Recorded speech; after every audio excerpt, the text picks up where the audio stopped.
L'intérêt pour Voice de financer cette initiative, c'est vraiment de contribuer à l'autonomisation de ce groupe.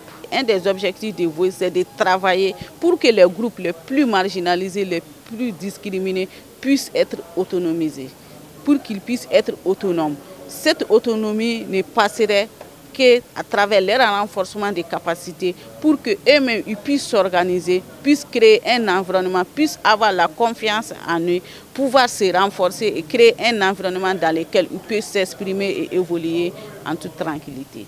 D'où l'intérêt de financer ce projet qui va non seulement renforcer les capacités managériales des femmes handicapées, d'autres seront coachées par d'autres femmes pour qu'elles puissent être autonomes dans les jours à venir. Il y a un cadre aussi, un dispositif qui est mis au niveau national pour que les organisations puissent s'entraider et c'est ce qui va permettre aussi à la longue de créer un environnement sécurisé pour eux parce que tout le monde va se connecter et amplifier la voix de ces groupes les plus marginalisés. L'appel que je lance, c'est d'inviter toujours les organisations de la société civile à se mobiliser, à soumettre des propositions de qualité qui cadrent avec l'esprit de Voice pour être bénéficiaires de cette subvention au profit du Mali et au profit des groupes les plus discriminés. Le but, c'est de renforcer les femmes handicapées. Les femmes handicapées sont doublement discriminées. Le handicap et être femme, ce n'est pas facile. Quand on est handicapé, la scolarisation est difficile. Quand on est handicapé, on perd son temps dans la maladie. Donc, arrivé à l'âge adulte, la majeure partie des femmes handicapées sont analphabètes.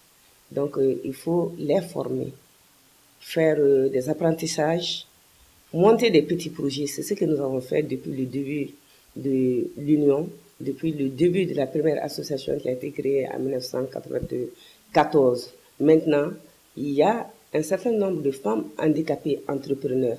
Ce projet vise à coacher ces femmes handicapées pour qu'elles soient au niveau national et international, pour qu'elles soient des références, pour qu'elles soient autonomes elles-mêmes et qu'elles participent au développement du pays. De formation, bien sûr, ces femmes handicapées vont être suivies, coachées. Nous avons un partenariat avec des consultants qui vont faire leur suivi sur le terrain et les mettre en lien avec des partenaires financiers, avec des banques. Après le coaching, nous allons mettre en place un réseau de femmes handicapées entrepreneurs qui ne sera pas fermé, qui va s'ouvrir aux autres femmes handicapées qui n'ont pas été formées et aux femmes en général, parce que nous sommes dans la dynamique